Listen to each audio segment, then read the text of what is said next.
अजी सुनते हो, अभिषेक को कंपनी में जाकर टिफिन दे आओगे क्या? क्यों, आज अभिषेक टिफिन लेकर नहीं गया क्या? राजेंद्र पाटिल ने पूछा। आज अभिषेक की कंपनी के चेयरमैन आ रहे हैं, इसलिए अभिषेक सुबह 7 बजे ही निकल गया और इतनी सुबह खाना नहीं बन पाया था। ठीक है, दे आता हूँ मैं। राजेंद्र पाटिल ने हाथ में उठाया पेपर वहीं रख दिया और वो कपड़े बदलने के लिए कमरे में चले गए। सरस्वती ने राहत की सांस ली। राजेंद्र पाटिल लंच पहुंचाने के लिए तैयार हुए, मतलब उसके और अभिषेक के बीच हुआ विवाद उन्होंने नहीं सुना था। विवाद भी कैसा, हमेशा की तरह अभिषेक का अपने पिताजी पर दोषारोपण करना और सरस्वती का अपने पति के पक्ष में बोलना। विषय भी वही, हमारे पिताजी ने हमारे लिए क्या किया, मेरे लिए क्या किया है मेरे बाप ने। माँ, मेरे मित्र के पिताजी भी शिक्षक थे, पर देखो उन्होंने कितना बड़ा बंगला बना दिया। एक ये हमारे पापा, अभी भी हम किराए के मकान में ही रह रहे हैं। अभिषेक, तुझे मालूम है कि तुम्हारे पापा घर में बड़े हैं और 2 बहनों और 2 भाइयों की शादी का खर्चा भी उन्होंने उठाया था। सिवाय इसके तुम्हारी बहन की शादी की भी खर्चा उन्होंने ही किया था। अपने गांव की ज़मीन की कोर्ट कचहरी भी लगी ही रही। ये सारी जवाबदारियां किसने उठाई? क्या उपयोग हुआ उसका? उनके भाई बहन बंगलों में रहते हैं। कभी भी उन्होंने सोचा कि हमारे लिए जिस भाई ने इतने कष्ट उठाए उसने एक छोटा सा मकान भी नहीं बनाया, तो हम ही उन्हें एक मकान बनाकर दे दे। एक क्षण के लिए सरस्वती की आंखें भर आई। क्या बताए अपने जन्म दिए पुत्र को? बाप ने क्या किया मेरे लिए पूछ रहा है।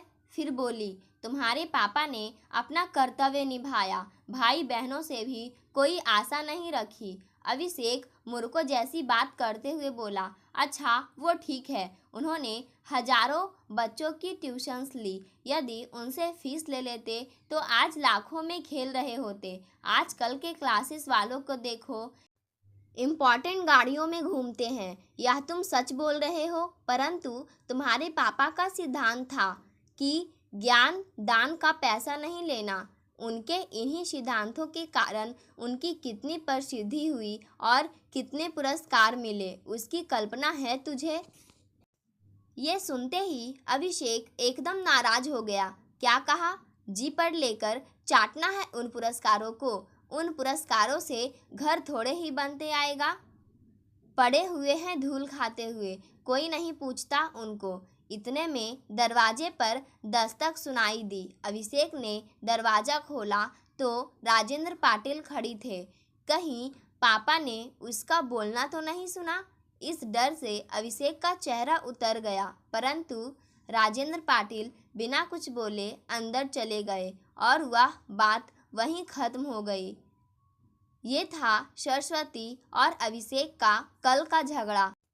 पर आज राजेंद्र पाटिल ने टिफिन साइकिल को अटकाया और तपती धूप में औद्योगिक क्षेत्र की अभिषेक की कंपनी के लिए निकल पड़े। 7 किलोमीटर दूर कंपनी तक पहुंचते पहुंचते उनका दम फूल गया था।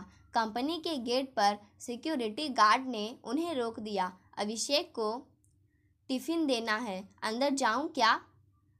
अभी नहीं, साहब आए हुए हैं, गार्ड बोला। चेयरमैन साहब आए हुए हैं, उनके साथ मीटिंग चल रही है, किसी भी क्षण वो मीटिंग खत्म कर आ सकते हैं। आप बाजू में ही रहिए, चेयरमैन साहब को आप दिखना नहीं चाहिए, गार्ड ने कहा। तो राजेंद्र पाटिल थोड़ी दूर पर धूप में ही खड़े रहे। आसपास कहीं भी छाँव नहीं थी। थोड़ी देर बोलते बोलते 1 घंटा निकल गया।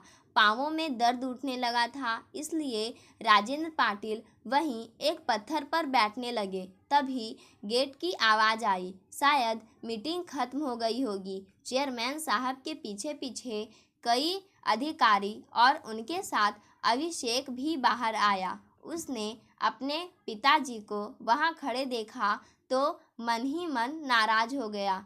चेयरमैन साहब कार का दरवाज़ा खोलकर बैठने ही वाले थे कि उनकी नज़र राजेंद्र पाटिल की ओर उठ गई। कार में ना बैठते हुए वो वैसे ही बाहर खड़े रहे। वो सामने कौन खड़ा है? उन्होंने सिक्योरिटी गार्ड से पूछा। अपने अभिषेक सर के पिताजी है, उनके लिए खाने का टिफिन लेकर आए हैं। गार्ड ने कपाती आवाज में कहा, बुलवाइए उनको। जो नहीं होना था वह हुआ। अभिषेक के तन से पसीने की धाराएं बहने लगी। क्रोध और डर से उसका दिमाग सुन्न हुआ जान पड़ने लगा। गार्ड के आवाज देने पर राजेंद्र पाटिल पास आए। चेयरमैन साहब आगे बढ़े और उनके समीप गए। आप पाटिल सर हैं ना? डीएन हाई स्कूल में शिक्षक थे। हाँ, आप कैसे पहचानते हैं मुझे? कुछ समझने के पहले ही चेयरमैन साहब ने राजेंद्र पाटिल के चरण छुए। सभी अधिकारी और अभिषेक वो दृश्य देखकर अचंभित रह गए। सर, मैं अतीश अग्रवाल, आपका विद्यार्थी। आप मुझे घर पर पढ़ाने आते थे। हाँ हाँ, याद आया। बाप रे, बहुत बड़े व्यक्ति बन गए आप तो। चेयरमैन हंस दिए। फिर बोले, सर, आप यहाँ धूप में क्या कर रहे हैं? आइए अंदर चलते हैं, बहुत बातें करनी है आपसे। सिक्योरिटी, तुमने इन्हें अंदर क्यों नहीं बिठाया? गार्ड ने शर्म से सिर नीचे झुका लिया। वो देखकर राजेंद्र पाटिल ही बोले, उनकी कोई गलती नहीं है। आपकी मीटिंग चल रही थी, आपको तकलीफ ना हो इसलिए मैं ही बाहर रुक गया। Okay okay. चेयरमैन साहब ने राजेंद्र पाटिल का हाथ अपने हाथ में लिया और उनको अपने आलीशान चैम्बर में ले गए। बैठिए सर। अपनी कुर्सी की ओर इंगित करते हुए बोले। नहीं नहीं, वो कुर्सी आपकी है। राजेंद्र पाटिल शक पकाते हुए बोले। सर, आपके कारण वो कुर्सी मुझे मिली है तो पहला हक आपका है। चेयरमैन साहब ने जबरदस्ती से उन्हें अपनी कुर्सी पर बिठाया। आपको मालूम नहीं होगा पवार सर, जनरल मैनेजर की ओर देखते हुए बोले। पाटिल सर नहीं होते तो आज ये कंपनी नहीं होती और मैं मेरे पिताजी की अनाज की दुकान संभालता रहता। अभिषेक और जीएम दोनों आश्चर्य से उनकी ओर देखते ही रहे। स्कूल समय में मैं बहुत ही डब्बू विद्यार्थी था। जैसे तैसे मुझे 9वीं कक्षा तक पहुंचाया गया। शहर की सबसे अच्छी क्लासेस में मुझे एडमिशन दिलाया गया, परंतु मेरा ध्यान कभी पढ़ाई में नहीं लगा। उस पर अमीर बाप की औलाद दिन भर स्कूल में मौज मस्ती और मारपीट करना, शाम की क्लासेस से बंक मारकर मूवी देखना, यही मेरा सगल था। माँ को वो सहन नहीं होता। उस समय पाटिल सर कड़े अनुशासन और उत्कृष्ट शिक्षक के रूप में प्रसिद्ध थे। माँ ने उनके पास मुझे पढ़ाने की विनती की, परंतु सर के छोटे से घर में बैठने के लिए जगह ही नहीं थी, इसलिए सर ने पढ़ाने में असमर्थता दर्शाई। माँ ने उनसे बहुत विनती की और हमारे घर आकर पढ़ाने के लिए मुँह मांगी फीस को बोला। सर ने फीस के लिए तो मना कर दिया, परंतु अनेक प्रकार की विनती करने पर घर आकर पढ़ाने को तैयार हो गए। पहले दिन सर आए, हमेशा की तरह मैं शैतानी करने लगा। सर ने मेरी अच्छी तरह से धुनाई कर दी। उस धुनाई का असर ऐसा हुआ कि मैं चुपचाप बैठने लगा। तुम्हें कहता हूँ अभिषेक, पहले हफ्ते में ही मुझे पढ़ने में रुचि जागृत हो गई। तत्पश्चात मुझे पढ़ाई के अतिरिक्त कुछ भी सुझाई नहीं देता था। सर इतना अच्छा पढ़ाते थे। अंग्रेजी, गणित, विज्ञान जैसे विषय जो मुझे कठिन लगते थे वो अब सरल लगने लगे थे। सर कभी आते नहीं थे तो मैं व्यग्र हो जाता था। 9वीं कक्षा में मैं दूसरे नंबर पर आया। माँ पिताजी को खूब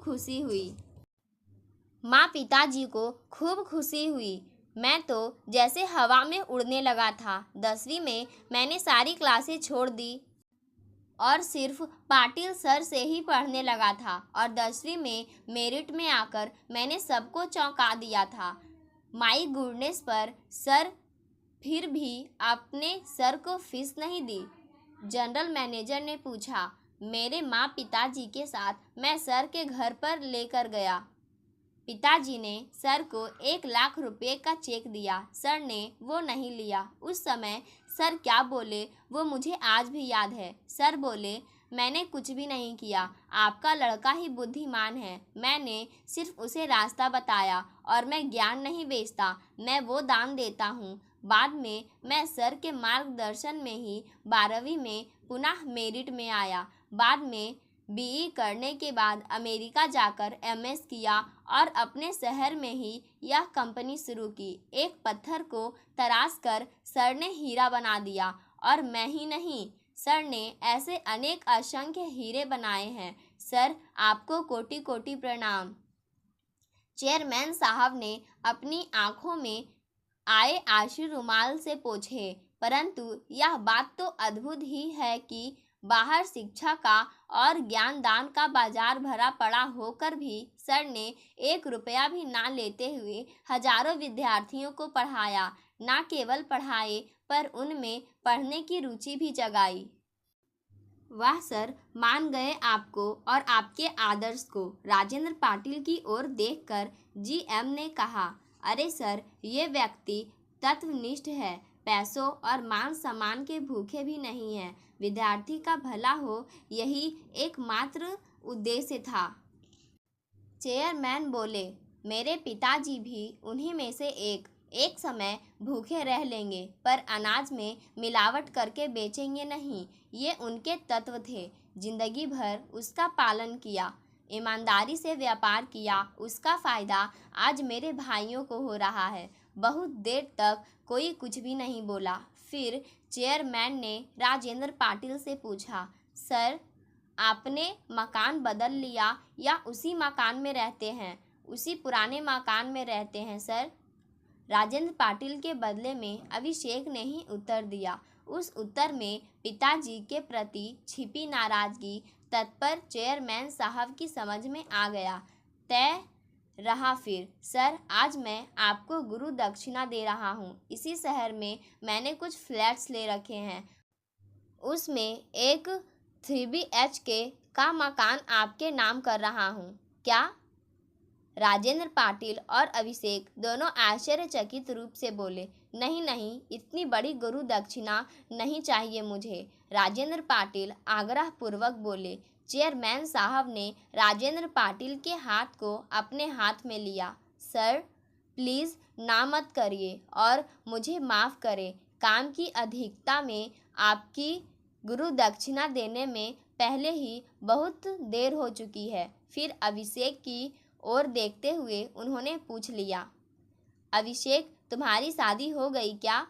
नहीं सर, लगी हुई है, और जब तक रहने को अच्छा घर नहीं मिल जाता तब तक शादी नहीं हो सकती। ऐसी शर्त मेरे ससुर जी ने रखी होने से अभी तक शादी की डेट फिक्स नहीं की। तो फिर हॉल भी बुक नहीं किया? चेयरमैन ने फ़ोन उठाया और किसी से बात करने लगे। समाधान कारक चेहरे से फ़ोन रखकर धीरे से बोले, अब चिंता की कोई बात नहीं, तुम्हारे मैरिज गार्डन का काम हो गया। सागर लॉन्स तो मालूम ही होगा सर, वह तो बहुत महंगा है। अरे, तुझे कहाँ पैसे चुकाने हैं? सर के सारे विद्यार्थी सर के लिए कुछ भी कर सकते हैं। सर के बस एक आवाज़ देने की बात है, परंतु सर तत्वनिष्ठ है, वैसा करेंगे भी नहीं। इस लॉन्स का मालिक भी सर का ही विद्यार्थी है। उसे मैंने सिर्फ बताया, सिर्फ हॉल ही नहीं, वो भोजन सहित संपूर्ण शादी का खर्चा भी उठाने की जिम्मेदारियां ली है उसने, वह भी शौक खुशी से। तुम केवल तारीख बताओ और सामान लेकर जाओ। बहुत बहुत धन्यवाद सर।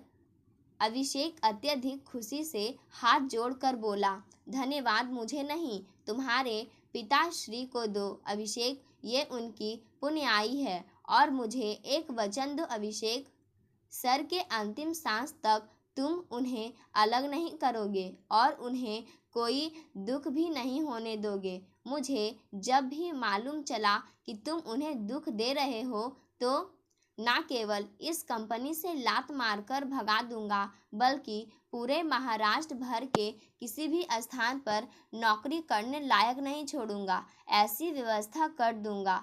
चेयरमैन साहब कठोर शब्दों में बोले।